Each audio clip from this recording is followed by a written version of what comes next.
어느 사장님이 집에서 아내와 딸 앞에서 자랑을 했습니다. 내가 위트가 많잖아. 회사에서 내가 농담 한번 하면 다들 포복철도야. 그냥 다 쓰러져. 그랬더니 소파에 앉아있던 딸이 아빠를 힐끔 보더니 그건 아빠가 사장이라서 그런 거 아닐까? 그 말을 듣고 이 사장님이 다음날 회사에 가서 말을 했답니다.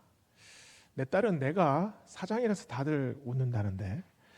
그랬더니 또 직원들이 깔깔대면서 웃기 시작해요. 그러면서 아유, 따님이 정말 솔직하시네요. 이게 사장님이 직원들을 웃기는 건가요? 아니면 직원들이 사장님을 지금 웃긴 사람으로 만드는 건가요? 여기에 왜곡이 있습니다. 어떤 상황 속에 들어가면 자기의 능력보다 훨씬 더 많은 능력을 내는 것 같다고 칭찬을 받거나 그렇게 되면 이게 생각 자체가 왜곡이 되잖아요. 왜곡은 의식적일 수도 있고 또 무의식적일 수도 있습니다. 그래서 한 가지 사실을 거짓되게 만든 것을 계속 주입받게 되면 그 진리를 거짓으로 만들기도 하고 거짓을 또 진리로 착각하기도 합니다. 이스라엘 역사에서 이런 왜곡 현상이 상당히 많은 부분에서 일어났습니다. 출애굽해서 백성들이 모세를 따라서 그 거친 광야를 걸어서 시내산 아래까지 도착했죠. 그때 모세는 하나님과 독대하려고 시내산 꼭대기에 40일을 머뭅니다. 근데 이 백성들이 지금 모세가 사라졌으니 얼마나 불안하겠어요. 그래서 모세의 형 아론에게 계속해서 압력을 넣습니다. 도대체 우리는 어디로 가야 되냐? 다시 돌아갈 수도 없다. 우리 여기서 죽는 거 아니냐? 도대체 하나님은 어디 계시길래 우리를 여기에 내팽겨쳐 두셨냐? 아론이 그때 어떤 일을 합니까? 금을 다 모아와가지고 금송아지를 만듭니다. 그리고 아론이 백성들 앞에서 이 금송아지에 대해서 얘기를 하는 내용이 출애굽기 32장에 나와요. 아론이 이렇게 선포를 합니다. 이것이 너희를 애굽에서 인도하여 낸 하나님이다. 내일은 여호와의 절기다. 번제와 화목제를 드리자. 하나님의 모습이 금송아지라는 겁니다. 금송아지라는 우상을 새로 만든 것이 아니라 하나님께서 애굽에서 너희들을 이끌어내신 그 모습이 지금 이 금송아지의 모습이다. 그래서 지금 정당한 절차대로 화목제와 번제를 드리자. 하나님께. 지금 이 말을 하는 겁니다. 아무리 백성들의 원성이 극심하게 그 압력이 처해졌다고 해서 금송아지를 하나님으로 둔갑시킵니까? 이게 하나님이 가장 가증스럽게 생각하시는 죄악 아닙니까? 그 이후로 500년이 지난 다음에 이스라엘 나라가 두 쪽으로 갈라지죠. 솔로몬이 죽고 나서 그때 북이스라엘의 왕이 된 여로보암이 그 베델과 단에 금송아지를 똑같이 만듭니다. 왜냐하면 이스라엘 백성들이 국경을 넘어서 예루살렘으로 가서 예루살렘 성전에 도달할 수가 없기 때문이에요. 이제 다른 나라가 됐기 때문입니다. 그래서 우상을 베델과 단이라는 곳에 만들어 놓고 백성들에게 이렇게 선포해요. 열왕기상 12장 28절에 나와 있습니다. 너희가 다시는 예루살렘에 올라갈 일이 없다. 이것이 너희를 애굽 땅에서 인도하여 낸 너희의 신이다. 아론이 했던 말과 지금 여로보암이 했던 말이 너무나 똑같습니다. 하나님도 왜곡하는 사람들이 하나님의 명령, 하나님의 말씀은 왜곡하지 않을까요? 구약의 율법은 하나님이 주신 명령입니다. 십계명을 비롯해가지고 모든 제사의 규례들 그리고 생활 그 하나하나 하나님께서 규정하신 법도가 있죠. 그런데 이 하나님의 명령을 이스라엘 백성들은 점점 자의적으로 해석을 합니다. 자기 편의대로. 그것을 넘어가서 이 율법을 이용하기 시작해요. 자기 정치적인 이익. 아주 그 혼란 기에는 율법을 지키지 않으면 유대인이 아니다. 그리고 평화의 시기가 되면 율법을 지키지 못하는 사람들, 가난한 사람들, 그리고 이방인들 핍박하기 시작을 합니다. 이런 율법의 오용과 남용이 역사 속에서 계속해서 이루어져 오면서 구약을 넘어서 신약에까지 도달하게 되죠. 오늘 말씀에 갈라디아 교인들이 이 율법을 지켜야 한다, 그래야 구원받는다 라는 그런 유대인들의 이야기를 듣기 시작을 합니다. 그래서 우리가 지금 읽는 본문이 갈라디아서 3장 6절 14절이죠. 그때 갈라디아서 3장 1절에서 사도 바울이 얘기를 합니다. 어리석도다 갈라디아 사람들아, 예수 그리스도께서 십자가에 못 박히신 것이 너희 눈앞에 보이거늘 누가 너희를 꾀더냐. 이런 왜곡 현상이 계속해서 벌어지기 때문에 사도 바울은 오늘 말씀 속에서 복음의 진리가 무엇인지를 우리에게 단계적으로 보여줍니다. 첫 번째 단계는 사도 바울이 아브라함의 믿음을 제시를 해요. 6절에서 9절의 내용이 뭡니까? 아브라함이 하나님을 믿었다. 하나님은 그 믿음으로 아브라함을 의롭다 하셨다. 아브라함은 율법이 만들어지기 이전 사람입니다.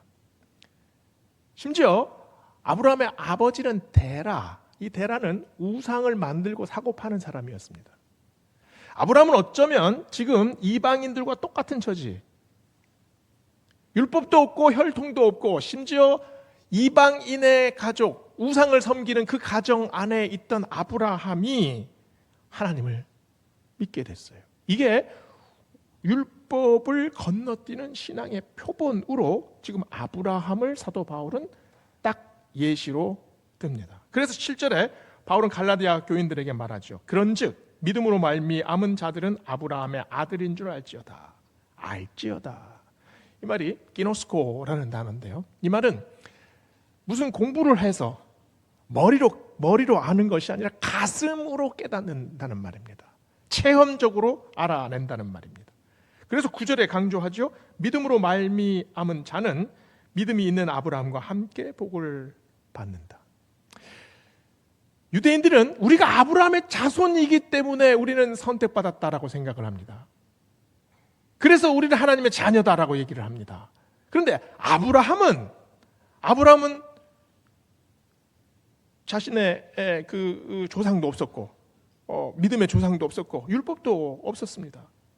전혀 부족한 사람을 하나님께서 정권적으로 선택을 하셨어요. 우리가 믿음을 가지고 있는 건 뭡니까?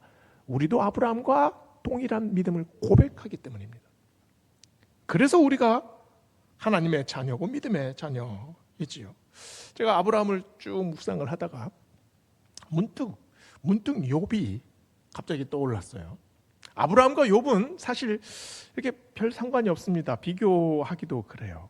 그런데 가만히 생각해 보니까 참 아브라함과 욥이 공통점이 많겠다라는 생각이 들었습니다. 욥기 1장 1절은 이렇게 시작합니다. 우스 땅에 욥이라는 사람이 살았는데 그 사람은 순전하고 정직하여 하나님을 경외하며 악에서 떠난 자라. 아브라함은 어디서 살았습니까? 우르 땅, 갈대아 우르라는 땅에 살았죠. 우스와 우르, 성경학자들은 이 지역이 동일한 지역이다라고 이야기를 합니다. 욥은 출애굽기 이전 사람입니다. 출애굽기 이전이라는 말은 아브라함과 이삭과 야곱, 이 족장 시대에 그 어간에 살았던 사람이에요. 아마도 역사적인 순서로 쫙 그 성경을 나열하자면 창세기 다음에 욥기가 나와야 맞습니다. 그 다음에 출애굽기가 나와야지요. 아마도 하나님은 아브라함을 부르실 때에 그때 욥도 부르시지 않았을까요? 우스에 살고 있는 하나님을 경외하는 그 욥을 하나님께서 깊이 들여다 보셨을 겁니다. 욥은 성경에 나오는 어떤 인물과도 연결되지 않습니다. 왜냐하면 성경은 아브라함의 자손으로부터 아브라함 윗대도 있었지만 아브라함 자손을 중심으로 한 그 믿음의 영토에서 일어난 여러 가지 사건들을 쫙 기록을 하잖아요. 욥은 마치 그 아브라함의 자손들이 살았던 그 영토와 완전히 동떨어진 어떤 외딴 섬, 그 외딴 섬에서 믿음을 간직했던 사람입니다. 그러나 이 욥이 아브라함과 동일한 믿음을 가지고 있어요. 순전하고 정직하여 하나님을 경외하며 악에서 떠난 사람이다. 아브라함의 자손을 마치 그 밤하늘에 빛나는 은하수처럼 많아질 것이다 라고 얘기를 하나님께서 말씀하시잖아요. 욥은 그러면 어떤 사람일까요? 욥은 마치 깜깜한 새벽에 저 서쪽 하늘에서 막 반짝반짝 빛나는 그 새벽별, 금성과 같은 그런 존재가 아닐까 싶습니다. 어쨌든 욥기를 가만히 보면 이 욥기에도 율법이 없었던 시대에도 율법주의적인 모습이 나옵니다. 욥의 친구들이 욥을 위로하기 위해서 오지 않습니까? 욥은 당대의 부자였어요. 그런데 재산을 다 잃고 자식마저 다 죽습니다. 이 고통의 심연 속에서 괴로워하고 있는 욥에게 와서 친구들이 하는 얘기들이 쫙 나오죠. 엘리바스, 또 빌닷, 소발, 이 세 친구들이 욥과 대화하는 장면이 쫙 이어져요. 그 친구들이 욥기 4장 7절에서 엘리바스가 이런 말을 해요. 생각해봐라. 죄 없이 망한 자가 어디 있냐? 악을 뿌리는 자는 그대로 거두는 게 하나님의 법칙이다. 8장 4절과 20절에 빌닷 이 말을 합니다. 네 자녀들이 죄를 지어서 하나님이 버려두셨다. 하나님은 순전한 사람을 버리시는 분이 아니지 않느냐. 11절 6절을 세번역은 이렇게 말을 합니다. 너는 하나님이 내리시는 벌이 너의 죄보다 가볍다는 것을 알아야 한다. 율법이 없는 시대에도 사람들은 율법주의로 흐릅니다. 자식을 다 잃고 재산을 다 잃어서 정말 고통 속에서 괴로워하는 이 욥의 마음을 이해하려고는 하지 않아요. 그리고 자기들이 가지고 있는 상식, 이게 하나님의 법이다라는 얘기를 하죠. 자기들이 판단하는 것 가지고 흑백 논리로 나누고 있습니다. 자기 상식을 기준으로 삼아요. 친구들이 이야기한 것, 이게 바로 율법적 사고 아닙니까? 이들은 자기 프레임에서 욥을 정죄하고 있습니다. 욥을 위로하러 왔죠. 그런데 그 위로의 말 속에 더 재난을 더 가혹하게 만드는 말을 쏟아붓고 있어요. 그들의 위로하는 그 말 속에 오히려 그 영혼 속에 아주 시커먼 연기를 뿜어내는 그런 말을 하고 있습니다. 그러나 그럼에도 불구하고 욥은 아브라함과 동일한 믿음을 가지고 있습니다. 욥이 어떤 고백을 합니까? 주신 이도 여호와시오, 거두신 이도 여호와시니 여호와의 이름이 찬송을 받을지어다. 이게 욥의 믿음이에요. 아브라함과 동일한 믿음을 갖고 있습니다. 아브라함은 갈대아 우르에서 살았을 때 내가 너에게 지시할 땅으로 가라 하신 그 말씀 믿고 아무 계획도 없이 어떤 땅이 펼쳐질지 어떤 일이 펼쳐질지 아무것도 모르지만 그 땅을 향해서 걸어갑니다. 100세에 난 그 아들 이삭을 죽여서 나에게 바쳐라. 말도 안 되는 그 말씀 앞에 순종하며 나아갑니다. 이 믿음이 어떤 믿음입니까? 머리로 판단해서는 도저히 파악할 수도 없고 이해할 수도 없고 넘어설 수도 없는 그런 경지입니다.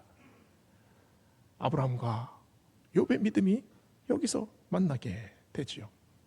이 체험, 인생 자체가, 그들의 인생 자체가 하나님 앞에서 그래서 찬양이 됩니다. 어떤 일이 있어도 내가 하나님을 향한 마음이 흔들리지 않겠습니다. 하나님의 뜻과 하나님의 법을 내 입장에서 사람들은 많이 해석을 합니다. 그리고 자꾸 이용하려고 해요. 그리고 요약하지요. 합리화시킵니다. 그러나 아브라함과 욥은 나의 고통과 나의 고단함을 하나님의 뜻에 자꾸 맞추고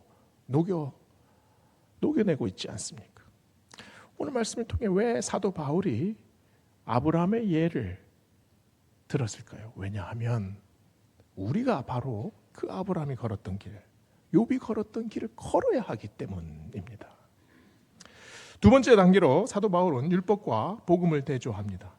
10절에 사도 바울이 이렇게 얘기를 해요. 율법에 속한 자들은 저주 아래에 있다. 기록된 바 누구든지 율법에 기록된 대로 온갖 일을 항상 행하지 아니하는 자는 저주 아래에 있는 자라 하였습니다. 이게 참 이해하기 힘든 말씀입니다. 율법이 저주입니까? 율법은 하나님의 명령입니다. 저주가 아니에요. 구약시대에 하나님께서는 율법을 통해서 백성들을 지도하시고 가르치셨습니다. 사도 바울도 로마서 7장 12절에 분명히 율법은 하나님의 계명이고 거룩하고 선하다 분명히 이야기해요. 그러나 율법이 행위에 묶여 있다면 이야기가 달라집니다. 율법이 명령한 행위를 다 지켜야만 구원에 이를 수 있다면, 하나님께서 명령하신 것들을 내가 하나하나 어기지 않고 다 이루어야, 그래야 된다면 우리는 숨막힙니다. 그래서 사도 바울은 지금 이 말을 하고 있는 거예요. 율법이 정한 행위에 묶이면, 그 명령이 우리에게 억압이 되면, 그러면 우리의 운명은 저주가 될 수밖에 없다. 지금 이 말씀이지요. 누가 율법을 다 지킬 수가 있겠습니까? 우리는 그 율법을 다 지켜야 하는, 그 산꼭대기까지 끝까지 올라가야 하는, 어쩌면 실패를 향해서 돌진하는 그런 존재들입니까? 제 아들이 중학교 때 저에게 와서 이런 말을 했습니다. 아빠, 정말 못 살겠어요. 그래서 뭐가 그렇게 힘들어? 그랬더니 엄마가 책상 정리하라고 해서 하고 있는데 옷을 왜 이렇게 어지럽게 흐트러 놨냐고 옷 정리하라고 해서 또 옷 정리했어요. 그랬더니 밥 먹으면 밖으로 다 치우라고 해가지고 또 밖으로 치우고 있었어요. 그런데 이거 하라고 해서 저것도 하고 저것도 하라 해서 저거 했는데 왜 책상은 아직도 안 치웠냐고 얘기를 해요. 죽겠다는 거죠. 율법은 마치 엄마가 하는 잔소리와 비슷합니다. 지시하고 꾸짖으면서 우리를 인도해요. 그 지시를 잘 따르면, 그 율법이 내 삶 속에 완전히 내재화되면, 내가 율법을 따르는 게 전혀 힘들지 않고 내 삶 속에서 완전히 체화되면, 그러면 전혀 문제될 게 없지 않습니까? 근데 인간은 절대 그렇게 될 수 있는 존재가 아닙니다. 항상 어긋나고 죄를 짓고 타락합니다. 중요한 것은 아무리 율법을 지키려고 노력하고 100% 지킨다고 해도 그 율법은 우리를 살려내지 못합니다. 바로 이게 율법의 한계입니다. 율법을 다 지켜 또 율법에는 우리의 생명을 살리는 기능이 없습니다. 제가 일부 예배 마치고 제 장로님들하고 이제 김밥을 먹으면서 이런저런 얘기를 했는데, 한 장로님께서 그런 얘기를 하셨어요. 이렇게 장로가 돼가지고 이런 말을 들으면 기분이 정말 안 좋다는 거예요. 그러니까 나는 장로인데, 그러니까 그런 말을 누구한테 들었어요. 그럼 기분이 정말 안 좋대요. 라고 제가 속으로 생각했습니다. 목사가 돼가지고 그 말을 들으면 기분이 어떨까요?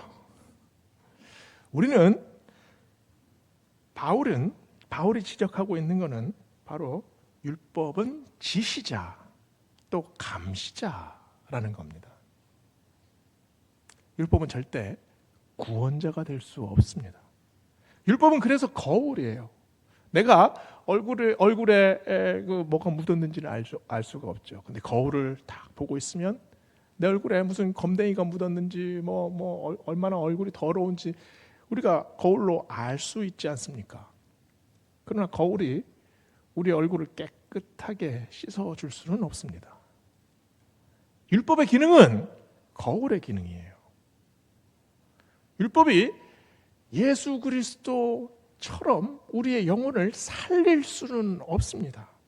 그래서 우리는 이 율법에 묶이면 묶일수록 절망에 빠지게 되죠. 그래서 바울이 지금 한탄하고 있는 말이 있죠. 오호라, 나는 공고한 사람이라. 이 사망의 몸에서 누가 나를 구원하랴. 정죄하고 꾸짖는 율법의 그 무게를 감당하지 못하겠다는 말입니다. 율법 아래서 허덕이는 인생은 오히려 저주 아래 있는 것과 같지 않느냐, 지금 이렇게 묻고 있어요. 리차드 포스터라는 유명한 기독교 영성학자가 있죠. 그 영적 훈련과 성장 그리고 기도 같은 아주 유명한 책을 썼습니다. 근데 이분이 현대 기독교인들을 위협하는 3가지 요소를 묶어서 쓴 유명한 책이 있어요. 돈, 섹스, 권력이라는 책을 썼습니다. 돈과 성욕과 권력은 우리가 매일 직면하는 문제입니다. 우리 삶 속에서 매번 선택의 기로에 서요. 세상 사람들은 이 세 가지 주제를 어떻게 생각합니까?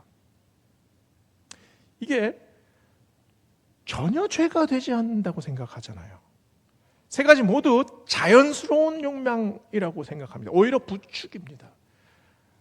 더 추구하면 추구할수록 더 자유로워진다고 생각하잖아요. 이게 세상이 우리에게 요구하는 거대한 왜곡입니다.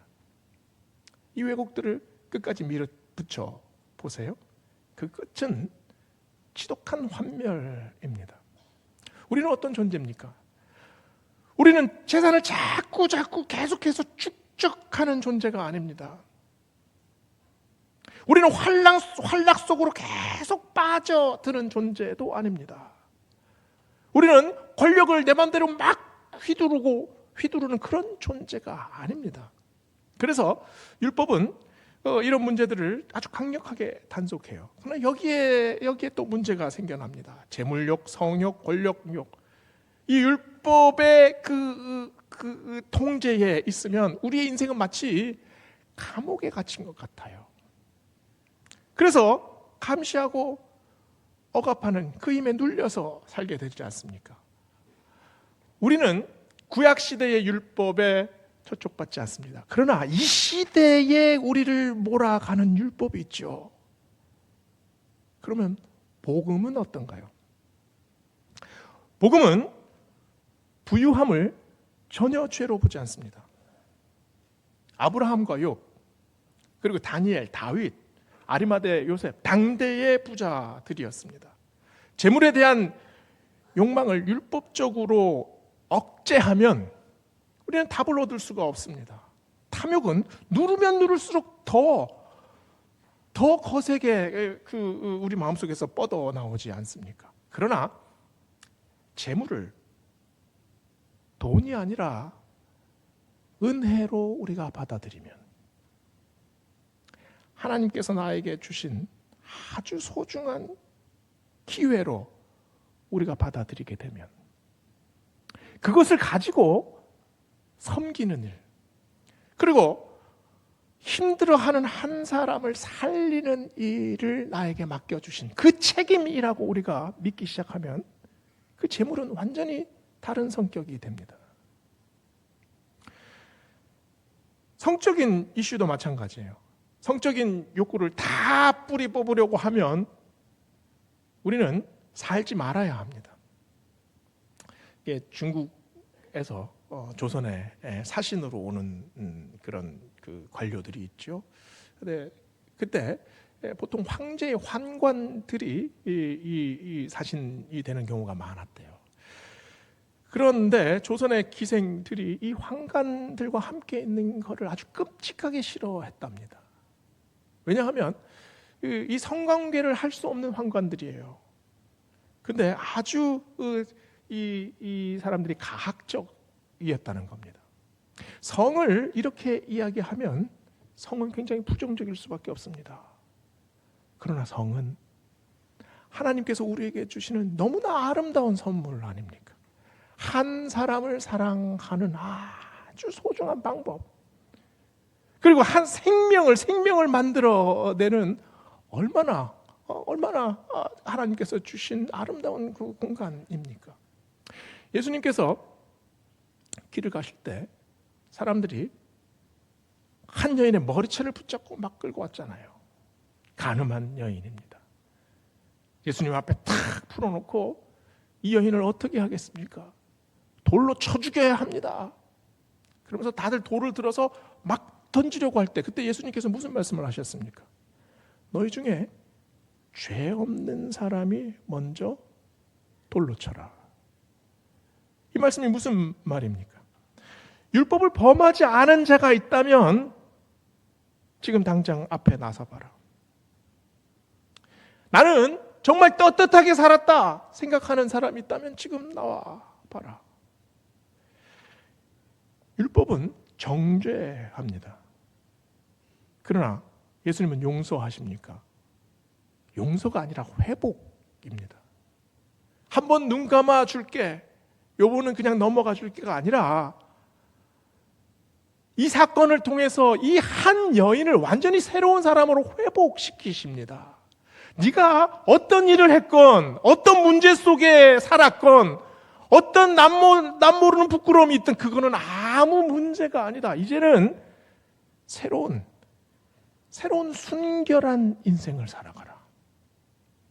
나도 하나님도 너를 그렇게 순결한 딸이라고 보지 않느냐. 다시 살아가자. 이게 예수님께서 접근하신 방법입니다. 권력도 마찬가지죠. 세상은 점점 냉혹해지고 난폭해집니다. 요즘 시국을 보세요. 세계의 그 강대국에서 하는 모든 모습들을 보세요. 마치 그 서부 영화를 보는 것 같아요. 양육강식의 시대입니다.